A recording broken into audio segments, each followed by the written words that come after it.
I understand there's going to be a goat in this film. A good goat. Gracie. I love goats. A Christian goat.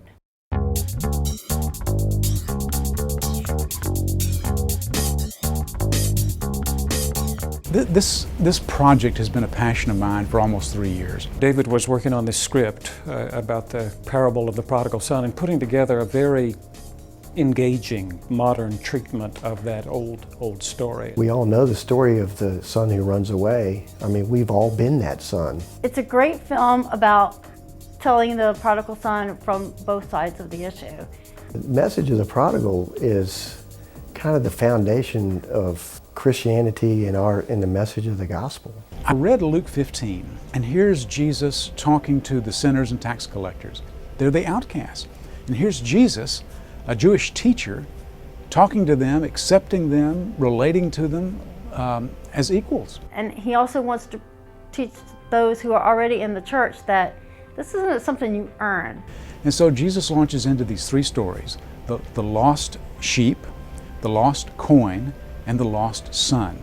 This boy who leaves home and comes back again to find that instead of being punished, he is met with this unconditional love. At the end of that story, he says, I'm also going to talk to you. Or like David likes to say, it was a side cut. Jesus does a right hook. Then he addresses his critics, the Pharisees. I'm over here and I'm accepting him, and I'm here to tell you that you're acting a little bit too self-righteous for me. It's not an earned thing. This is by grace that you get it from God, and you get it equally. God is telling us it's okay. No matter what you've done, I'm going to receive you back, and the angels will rejoice no matter what. Grace. This is a story about grace. We're talking to those people who are already established in the church and those people who don't know anything about the church and religion. It's fun. I like it. I like the genre. The genre came from our pastor, Jim Somerville. Actually, his brother, Gray. Jim was talking to his brother about, we're working on this movie project. Our church is going to make a movie. He said, what kind of movie? I said, well, it's a modern treatment of the parable of the prodigal son. And he thought about it and said, you know what you should do? Make a movie about a church making a movie about the parable of the prodigal son.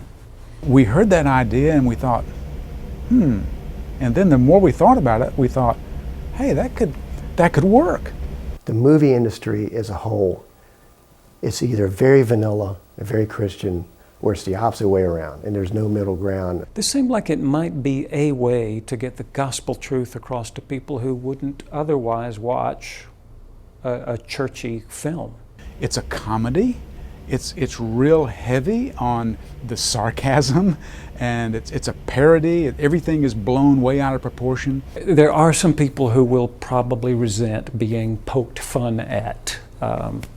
But those people are probably hypocritical, judgmental, too political, homophobic, And if that's true, they probably need to hear this as well. The story really is this church trying to tell the prodigal son story and the complications of all the characters that are involved, their personalities, their backgrounds, what they bring to it. Well, honestly, I was a little disappointed that I wasn't cast as the preacher in this film. One of the central characters is Brother Bob Cross. He's the larger-than-life preacher, the pastor of the Eternal Hope Church. And Brother Bob Cross is living up to the stereotypes. I mean, he is in so many ways your worst nightmare when you think about what is a Baptist preacher like. Deep down, he has some real deep, serious religious roots, but sometimes it kind of comes off as a little curb thumping. He typically greets everybody for the first time by sticking out his hand and saying, if you died tonight, do you know where you'd go? He's loud, he's over the top, he's always talking about salvation, getting people saved, keeping them from going to hell. Lord knows Bob does not do his communicating very well. He's got a real good heart, and he is trying to do the right thing for the right reason. The message comes through in spite of Bob. He's going to be the guy you love to hate at the beginning and the guy you hate to love by the end. We hope it's just hilarious and people enjoy it, and we hope that when they finish, they will say, We don't always get it right. We sometimes take ourselves way too seriously, but still, There's something in here that is so good and so true. We want you to know about it. And maybe we've planted a seed that will grow. Do I want to play part in the movie? Absolutely. I want to be usher number 2